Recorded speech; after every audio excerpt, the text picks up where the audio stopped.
Sure, yeah. First of all, South Sudan was amazing.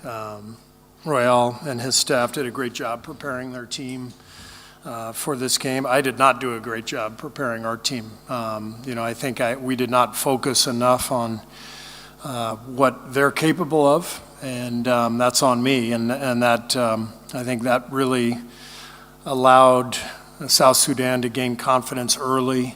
And, once we turned it up in the second half, they had already knocked down a bunch of threes and they were feeling really good about themselves. They were great. They played a wonderful game. And, the ending was good for us just to feel that, to feel what it's going to be like in Paris and Lille. So good experience for us, good reminder that when we play against teams, it's the biggest game of their lives, and we have to expect everyone to play like that. And so it's on me and on our staff to have our guys more prepared next game. Here. One of the most common narratives or opinions about Team USA from an international basis is that there's little respect for international basketball and even African basketball for the most part. You just said that the preparing the team well. Question A, is that because there was some sort of little respect or there was just a lack of knowledge? And two, and B, what have you learned from South Sudan and African basketball as a whole from this game?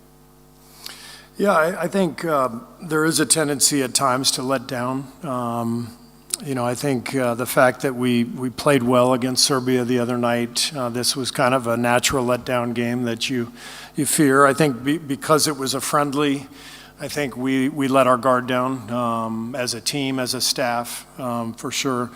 But what we've learned with USA Basketball is that the gap has closed.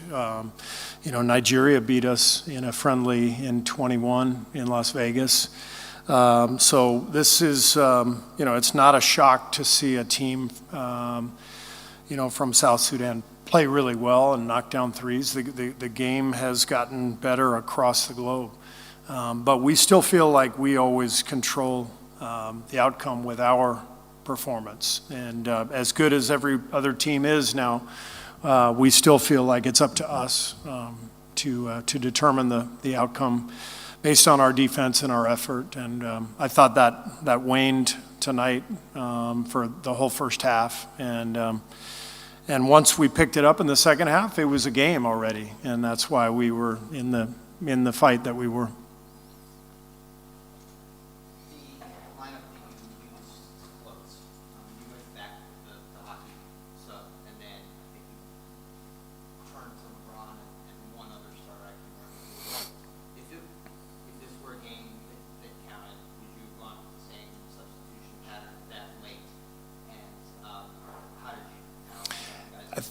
I think every game's going to be different. These teams are so different.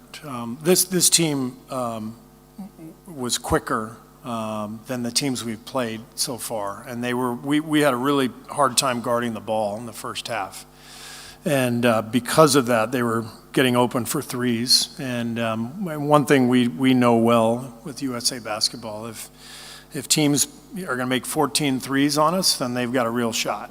And so. I can't sit here and tell you what the closing lineup is because it really depends on our opponent and what we need. I can tell you that what we did tonight was what we had to do to win the game. I mean, including starting the second group in the third quarter. We did that on purpose because it's been our best defensive lineup, and I went with Derek White. To increase the defensive ball pressure.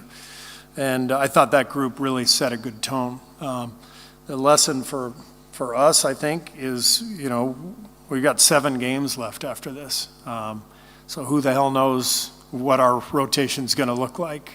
It's probably different every game, but we have a pretty good feel for what guys can do, when we need a really good defensive stretch.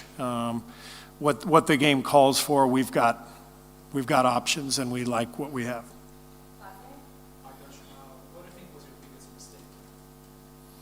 I think it was on me just not having the guys prepared. Long flight from Abu Dhabi, big win over Serbia. We came in a little too happy, and I didn't help that. I didn't get them on edge. Steve, you followed Luol Deng in the sort of South Sudan story, I assume. Can you just speak to the sort of achievement of putting together a team that competitive from nothing in 4 years, and also when you get to the Olympics, what that sort of human interest story and that sort of field. Oh my gosh! I mean, yeah, you think about what that team has had to overcome to qualify for the Olympics, the violence, the strife in their country, all the obstacles. It's amazing what Luol and their federation have done to put this team together. They're very talented. They shoot the ball beautifully. And, Carlick Jones caused a lot of problems for us, triple-double, and obviously was breaking down our defense, which allowed them to make and have so many open threes. So just an incredible story. I'm really happy for them, for Luol, for Royale. They're wonderful guys, and they've put together a really good team in the face of unimaginable adversity.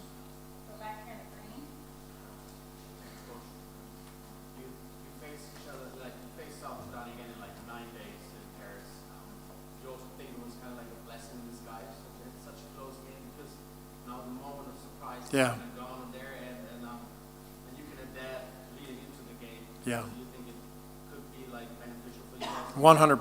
100%. It's a blessing to face this, to feel this kind of game. Our first 3 games, we've handled the games pretty well. We had a late bad stretch against Australia, but this was the first game where we really felt like it was in doubt. Obviously down 1 with 20 seconds left before LeBron made that great play. So it's good for us to feel it now. We know we're going to feel it again. We're going to be challenged, and I thought the team responded really well tonight. Brian, and then we'll probably be done.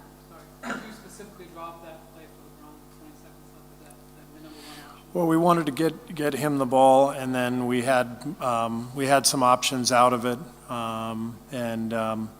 we put our shooters in with Steph and Book and Ant, and then AD on the floor as well for setting a screen. But it had a few options, but that's the idea, is to get LeBron downhill. Especially down 1. He's so powerful, and he made a great play. And then we'll have to wrap it. Sorry if I didn't get to you. What did you see from him specifically in that third quarter and late to be able to finish the way he did? LeBron, he's just got such an incredible competitive spirit and confidence, in the clutch. And I think the whole team was embarrassed at halftime to be totally outplayed and down 14. And then, I don't think he was real thrilled about me, not starting him third quarter. But I thought that next group that we put out there really did a good job defensively. And I looked down a couple times, and I could see LeBron chomping at the bit to be out on the floor. As soon as he got out there, he went to work. So he was brilliant. Okay, thanks. Thank you.